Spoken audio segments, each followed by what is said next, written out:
Ok, bon, alors moi c'est Maxime Jean-Baptiste, je suis réalisateur et donc je présente ce soir au Créole International Film Festival le film Mouno, mon court-métrage. C'est mon dernier court-métrage que j'ai réalisé qui date de 2022. Ouais, Mouno en fait j'ai repris en fait des images, c'est pratiquement un film d'archives principalement. Et le début en fait de ce film, c'est mon père qui a participé à un autre film. D'accord. Qui s'appelle Jean Galmo Aventurier, qui retraite un peu de l'histoire de la Guyane française, d'où je suis originaire.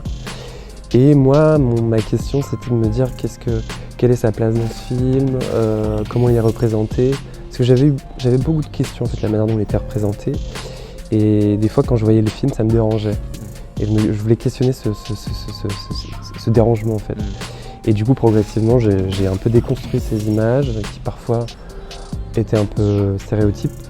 Avec beaucoup de stéréotypes, avec beaucoup de manières de regarder la Guyane, parce que c'est un film qui a été fait par des Français principalement. Et du coup, j'ai déconstruit, mais je l'ai fait aussi avec mon père. Donc c'était de lui aussi qui repense à sa place dans ce film-là, à ce qu'il représente. Et le créole, c'est aussi ça, c'est que le créole, il n'a pas forcément été transmis. Il m'a pas été transmis, mais à travers ce film, j'ai redécouvert cette langue. Qui d'ailleurs dans le film que j'ai réutilisé est aussi pareil réutilisé à des fins parfois problématiques. Évidemment ce qui nous lie c'est le créole, mais c'est aussi d'être d'une condition venant de pays d'outre-mer. Donc c'est une condition bien particulière. Certains diraient post-colonial, mais moi je dirais que c'est quand même colonial, toujours.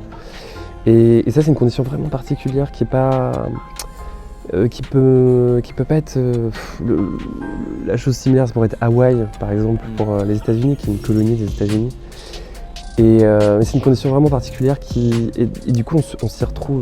Je pense qu'on s'y retrouve dans la manière aussi dont on engage avec l'image en mouvement. Parce que l'image en mouvement, c'est aussi un appareil qui crée des stéréotypes, qui crée des manières de voir, qui crée un imaginaire.